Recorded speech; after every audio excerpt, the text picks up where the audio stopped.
어느 나라 변방에 보잘것없는 작은 동네가 있었습니다. 이 동네는 주변에 있는 나라가 계속해서 쳐들어옵니다. 약탈당하고 주권을 빼앗기기도 하고 여러 가지 어려움을 당하게 됩니다. 그러다 보니까 이 동네 사람들은 자포자기하는 그런 삶을 살게 됩니다. 그러던 어느 날 이 변방, 이 조그만 나라, 조그만 마을에 왕이 방문을 하게 됩니다. 그런데 왕이 방문해서 잠깐 있다가 가는 것이 아니라 그들과 함께 그 움막에서 함께 삽니다. 그들과 함께 식사를 합니다. 그들과 함께 생활을 하기 시작하는 거예요. 왕이 오랫동안 머물다 보니까 이 왕의 군대가 함께 주둔하게 됩니다. 그리고 이 동네가 왕이 거하는 동네가 되다 보니까 주목을 받게 되고 주변에 그렇게 침략하던 그 나라도 감히 침략을 못합니다. 왜냐하면 왕이 거하고 왕의 군대가 있기 때문에 그렇습니다. 왕이 그 동네에 거하면서 이 동네 사람들은 자부심이 커졌습니다. 우리는 매일같이 왕과 함께 산다. 우리는 매일같이 왕의 얼굴을 보고 왕을 만나는 사람들이다. 그러다 보니까 자연적으로 경제적으로도 풍부해지고 또 삶 속에서도 또 모든 부분에 있어서 윤택한 삶을 살게 됩니다. 이것은 사실 성탄절의 의미입니다. 죄로 인해서 죽을 수밖에 없는 이 육체 있잖아요. 죄로 망해가는 우리 육체, 버려져서 죄의 침략을 받으며 아무런 영향력을 발휘하지 못하는 우리 육체. 그런데 이 연약한 육체에 하나님의 아들이 임한 거예요. 그 하나님의 아들이 우리 속에 임하셔서 우리와 함께 사시는 거예요. 그리고 우리가 자기처럼 되기를 원하는 거예요. 누구요? 바로 하나님의 자녀가 되기를 원하는 거예요. 왕이 거하는 집이 되다 보니까 감히 사단이, 죄악이 건들지 못하는 거예요. 자부심이 생기는 거예요. 하늘의 왕이 나와 함께 있다. 내 안에 하늘의 왕이 계시니까 나는 누구보다도 강하다. 이런 자부심을 갖게 되는 거예요. 그러다 보니까 삶의 생기가 돌게 되고 모든 부분에 자신감을 갖게 되고 정말 하나님의 능력을 행하며 하나님의 자녀의 권세를 누리며 살아가게 되는 거죠. 우리는 얼마 전 성탄절을 보냈습니다. 이 성탄절이 매년 맞이하는 그런 성탄이 아니라 우리는 성탄을 맞이하기 전과 성탄을 맞이한 이후의 삶은 완전히 달라져야 합니다. 변방의 조그만 나라가 왕이 오기 전까지는 늘 침략당하고 괴롭고 별 볼 일 없는 땅이었지만 왕이 주둔하면서 가장 자부심 있고 가장 강한 나라로 변화된 것처럼 죄악에 노출됐던 우리 별 볼 일 없는 우리들이지만 성탄을 통해서 주님이 내 안에 오심을 통해서 나는 더 이상 연약한 존재가 아니라 하늘의 왕이 거하는 그런 집이다. 그래서 우리의 생각이 달라져야 되고 우리의 삶이 달라져야 되고 우리의 모든 것들이 달라질 수밖에 없게 될 것입니다. 왕이 내 안에 계시기 때문에 그렇습니다. 이제 더 이상 죄인이 아니라 우리는 예수 그리스도를 통해서 만왕의 왕 되신 하나님을 늘 만나며 그분과 함께 삶을 사는 사람이 되었기 때문에 그렇습니다. 그래서 우리는 함부로 말하는 거 아니에요. 함부로 행동해서는 안 돼요. 왜? 왕과 함께하는 사람이라. 하나님이 함께하는 사람이기 때문에 그 수준에 맞게끔 삶을 살아야 되고 행동을 해야 하는 것입니다. 그것이 바로 성도의 삶의 모습입니다. 유대인들이 그랬습니다. 노예가 하나님의 백성으로 되는 것, 이거 정말 놀라운 변신입니다. 그리고 하나님이 그들과 함께 했습니다. 그들이 광야 생활할 때 그 진 한가운데 하나님이 함께 하셨어요. 그 성막이 함께 하셨어요. 성막이 움직일 때 백성들이 함께 움직였어요. 이스라엘 백성들은 이 성막 안에 계신 하나님이 자신들에게 복을 주시는 분이라고 믿었어요. 그리고 그 하나님과 늘 함께 동행하고 그 하나님이 자기와 함께 있다는 것을 성막이 존재하는 것을 통해서 확실하게 느낄 수 있었어요. 마태복음 5장, 6장, 7장은 산상수훈이다 이렇게 말하는 부분이에요. 예수님의 제자로 선택받았고 예수님의 복음의 말씀을 듣는 하나님의 사람들이 어떠한 삶을 살아야 될까? 그래서 마태복음 5장, 6장, 7장은 성도들의 신앙생활 속에 있어서 굉장히 중요한 말씀입니다. 그 중에 오늘 앞부분만 읽었지만 이 마태복음 6장은 성도들의 삶 중에서도 가장 중요한 것이 무엇인지를 우리에게 요약하고 있습니다. 1절부터 4절까지 보면 구제에 관련된 부분이 있고 5절부터는 또 15절까지 기도에 대한 관련이 있고 또 16절부터 18절까지는 금식에 대한 그런 부분이 기록되어 있습니다. 이 구제와 기도와 금식, 이것은 신앙생활을 하는 사람에게 있어서 굉장히 중요한 목록들입니다. 신앙 훈련하는데 이것이 굉장히 기본적이고 중요한 것이라는 거죠.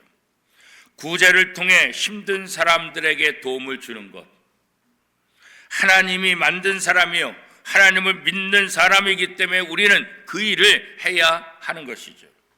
기도는 자신의 힘으로 살 수 없는 인간이 하나님을 의지하는 길, 이게 바로 기도예요. 그리고 금식은 자신을 낮추는 방법이에요. 그런 면에서 구제와 기도와 금식은 하나님을 믿는 신자들에게 있어서 굉장히 중요한 신앙훈련의 요소다 이렇게 얘기할 수 있습니다. 그래서 구약이나 신약에 보면 유대인들은 이렇게 구제와 기도와 금식하는 사람을 아주 존중했어요. 굉장히 존경했어요. 이런 사람들은 하나님의 특별한 복을 받는 사람이다 라고 성경은 기록하고 있어요. 이런 사람들은 모두 다 하나님을 만나는 사람들이다 이렇게 인정을 해줬어요. 구제, 기도, 금식, 하나님을 만나는 이런 삶을 통해서 하나님을 만나는 복을 성경의 여러 사람들이 누리게 되죠. 그 중에 대표적인 사람이 시몬, 그 다음에 안나죠. 예수 그리스도가 이 땅에 태어나실 때까지 기다렸던 사람들, 그죠? 예수 그리스도를 자신의 품에 안고 그 성령의 충만한 모습으로 하나님께 감사하는 모습, 그리고 그들의 입을 통해서 어떤 고백을 하죠?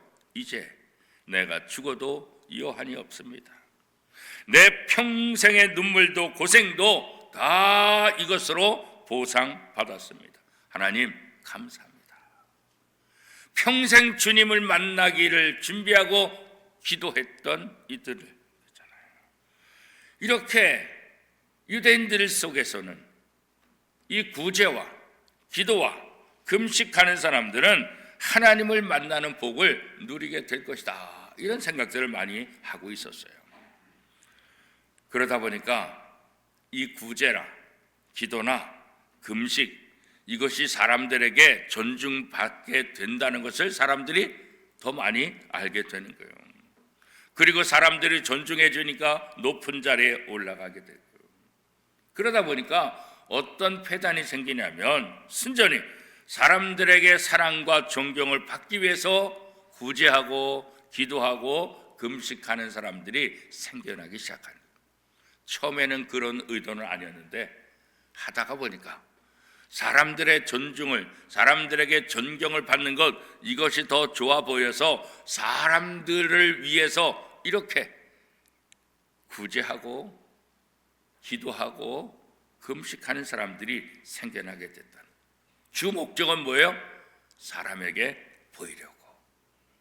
하나님 앞에 하는 것이 아니라 사람에게 보이려고.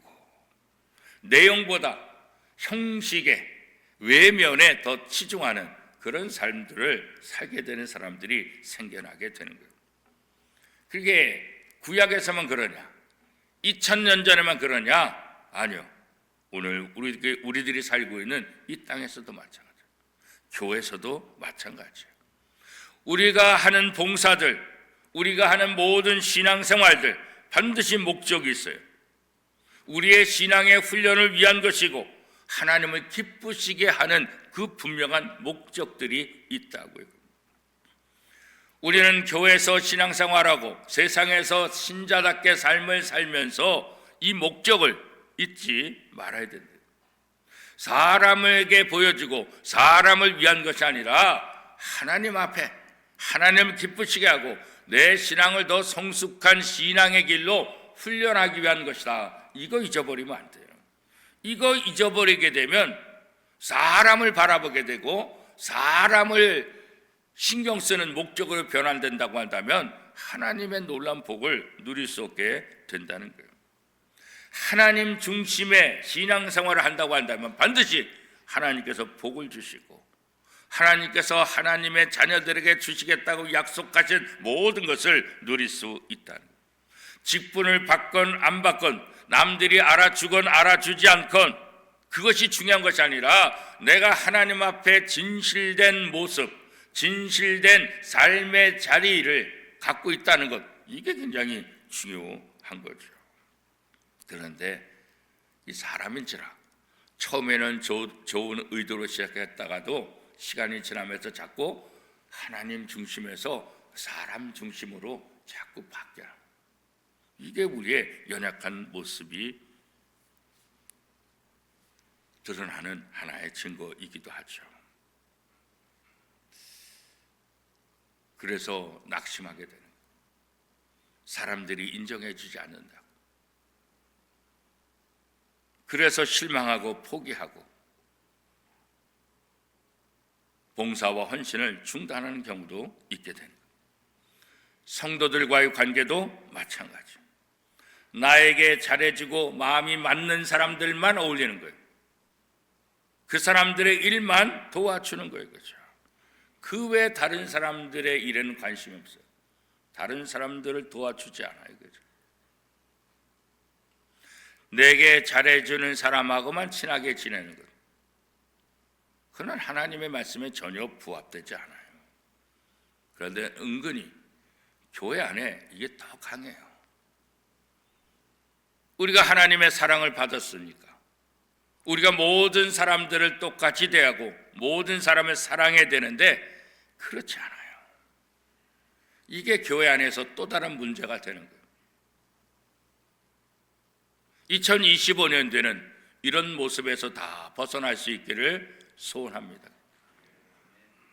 정말 하나님을 바라보는 마음, 사람 중심과 사람을 위한 신앙생활과 헌신과 봉사가 아니라 정말 하나님 중심, 정말 하나님의 나라를 바라보는 그런 자세, 그런 마음이 오늘 우리에게 필요해요. 이 자세를 잊지 않고 하나님 앞에 헌신하고 봉사한다고 한다면 우리 삶에는 정말 하나님이 주시고자 하는 그 은혜, 그 기쁨으로 날마다 충만하게 될 수 있을 거예요. 그렇죠? 목사를 할지라도, 장로를 할지라도, 집사를 할지라도, 권사를 할지라도 그렇잖아요. 또 내가 이 교회 오래됐는데 내가 고참인데 이런 생각으로 흘러가면 안 되는 거예요. 그렇죠? 그래서 성경을 통해서 오늘 마태복음 6장에도 보면 예수님께서 잘못된 신앙생활을 지적하고 계시는 거예요. 그거 고쳐야 된다는 거예요. 그거 고치지 않으면 하나님께서 약속하신 그 복, 그 은혜를 누릴 수 없게 될 것이다 라고 경고하고 있는 거예요. 그렇죠? 하나님은 우리 마음의 동기를 보신다고. 그렇죠? 사람들은 결과만 봐요. 그러나 하나님은 동기, 어떤 마음에서 그렇게 시작했는지 그 중심, 진짜 의도가 무엇인지 하나님은 그것까지 다 아시는 거예요. 금식하고 기도하고 선행하고 아무리 목적이 중요하다 할지라도 그렇잖아요.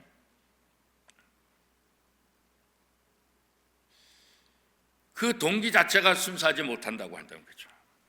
결국 나쁜 동기는 나쁜 결과를 가져다 주는 거예요. 그죠? 그래서 사람들은 율법으로 의롭게 되려고 노력하는 거예요. 구약에 또 신약에도 마찬가지예요. 율법을 지킴으로 내가 이렇게 열심히 함으로 내가 하나님 앞에 더 인정받고 칭찬받을 수 있다, 이런 생각들을 하는 거예요. 오늘 성경은 어떻게 얘기하고 있습니까?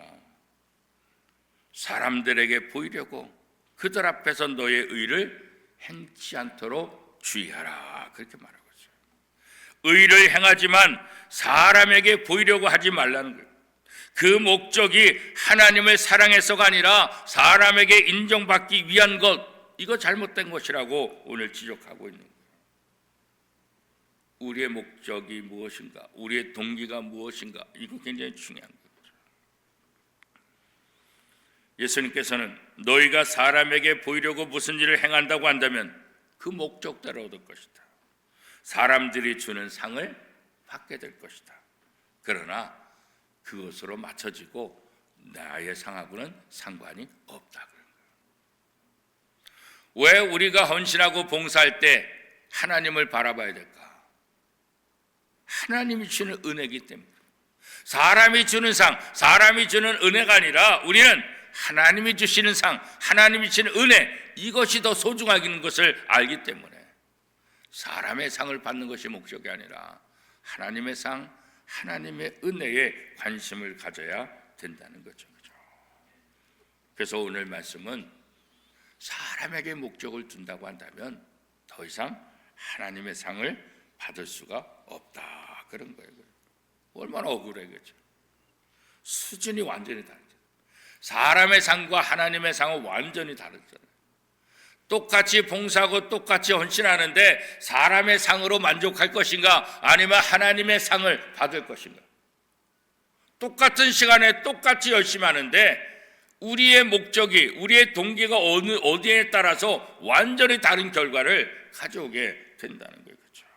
물론 처음부터 사람 중심의 신앙생활 하는 사람이 어떻겠어요, 그렇죠? 처음에는 다 하나님을 위해서 하는데 차츰차츰 사람에게 관심을 갖다 보니까 사람의 칭찬, 사람들의 존중받는 거, 사람들이 존경하는 거, 여기에 자꾸 빠져가게 된다는 거예요. 이런 모습을 성경은 어떻게 말하고 있습니까? 성령으로 시작해서 육체로 마치는 삶이다, 그런 거예요. 사도 바울이 갈라디아서 3장 3절에 보면 이 갈라디아 교인들에게 말하고 있잖아요. 너희가 이같이 어리석으냐? 성령으로 시작하였다가 이제는 육체로 마치겠느냐, 그렇죠? 하나님을 향한 그 믿음, 하나님을 향한 아름다운 헌신, 하나님을 향한 아름다운 신앙생활을 하다가 사람 중심으로 변화돼서 왜 이렇게 어리석은 삶을 살겠느냐? 갈라디아 교회의 교인들에게 주시는 이 사도 바울의 경고지만 오늘 우리에게 주는 거예요. 그렇죠? 성령으로 시작했다가 육체로 마치는 인생이 되어서는 안 된다는 거죠. 좋은 뜻으로 했지만 결국 인간 차원으로 머문다고 한다면 무슨 의미가 있겠나요? 우리가 똑같이 교회 생활하고 똑같이 예수 믿고 똑같이 이 자리에서 예배 드리지만 하나님을 바라보는 것과 사람을 바라보는 것은 천지차. 교회 일 전체가 다 그래, 그죠? 직책을 맡거나 존경받는 자리를 맡으면 대접을 받으려고 하는 그런 모습들이 사실 우리 속에 있잖아요, 그죠? 목사들이 더 그럴 수 있죠, 목사들이 더. 내가 왜 교회에서 직분을 맡는가? 내가 왜 교회에서 직책을 줘가지고 이 일을 감당하는가? 내가 왜 봉사하는가? 내가 왜 예배 참석하는가? 내가 사람들에게 인정받기 위함인가? 사람들에게 좀 나를 알아달라고 하는 것 아닌가? 사실 우리 마음속에 조금씩 이런 모습이 들어갈 수가 있어요. 그런데 그때마다 그것을 내려놔야 돼요. 아니지. 나는 지금 하나님께 예배하는 거고, 나는 지금 하나님께 봉사하는 거고, 나는 지금 교회를 위해서 하나님께 영광 돌리는 것이지. 우리 속에 조그만 인간 중심, 인간을 바라보는 그런 생각이 있을 때마다 그것을 과감히 결단해야 돼요. 어떻게 해요? 포기하는 거예요. 왜 예수님이 사람이 되셨습니까? 왜 예수님이 이 땅에 오셨을까요? 그 목적이 뭘까요? 다른 종교의 교주나 신들처럼 사람들에게 경배받기 위한 것인가? 그렇지 않잖아요. 그렇죠? 마태복음 20장 28절 말씀에 보면 인자가 온 것은 섬김을 받으려 함이 아니라 도리어 섬기려 하고 자기 목숨을 많은 사람의 대속물로 주려 함이니라. 그렇죠? 다른 종교, 세상의 종교와 달리 하나님은 인간의 몸으로 이 땅에 오셔서 우리 죄인들을 위해서 자신의 생명을 내주기 위해서 오셨다. 지배하고 독재하기 위해서 오신 것이 아니라 그 사람들을 살리기 위해서 자신을 내어주는 그런 삶. 우리를 구하기 위해서, 우리를 섬기기 위해서 이 땅에 오셨다. 그런 거죠. 세상 사람들에게 나 좀 봐줘라. 누군가 좀 나를 좀 대접해줘라. 그렇기 위해서 이 땅에 오신 게 아니라는 거예요. 자기의 몸을 던져서 죄인들을 구원하고 다른 사람들을 유익하게 하는 삶 거잖아요. 그렇다고 한다면 오늘 하나님의 자녀들인 우리들의 삶도 어떻게 될까? 그와 마찬가지로 해야 된다는 거죠. 우리가 교회를 통해서 예배를 참석해라, 10의 1조를 드리라, 복음을 전하라, 봉사하라, 이런 다양한 요구들을 성도들에게 이야기할 때가 참 많이 있잖아요. 왜 그럴까요? 목적이 뭘까요? 하나님을 좋게 하기 위해서 그럴까요? 그렇지 않아요. 그 성도 자신에게 유익이 되기 때문에 예배를 통해서, 헌신을 통해서, 또 하나님 앞에 드림을 통해서 그 모든 행위를 하는 그 사람에게 하나님께서 복을 주신다고 약속을 했기 때문에 그런 신앙 훈련을 통해서 하나님과 가까워지는 것 중요하고 그것을 통해서 하나님의 복을 누리라고 하나님께서 약속하셨기 때문에 그런 거죠. 우리가 하나님과의 관계를 회복하고 하나님이 이 땅에 오셔서 베푸시는 모든 축복을 누리는 것, 이게 바로 성경을 통해서 우리에게 약속한 것. 이것이 바로 예수님이 이 땅에 오신 목적이고 이것이 바로 복음을 전하는 가장 중요한 목적 중에 하나 아니겠습니까? 그렇죠? 그렇기 때문에 우리는 늘 하나님을 바라보는 그 신앙 훈련을 열심히 해야 되는 이유가 바로 여기 있는 거예요. 우리는 왕이 하나님이 내 안에 계십니다. 우리는 날마다 왕을 만나는 사람, 하나님을 만나는 사람들은 세상 사람과는 달라야 되잖아요. 예수 믿기 이전과 예수 믿은 이후에 달라져야 되는 것처럼, 그죠?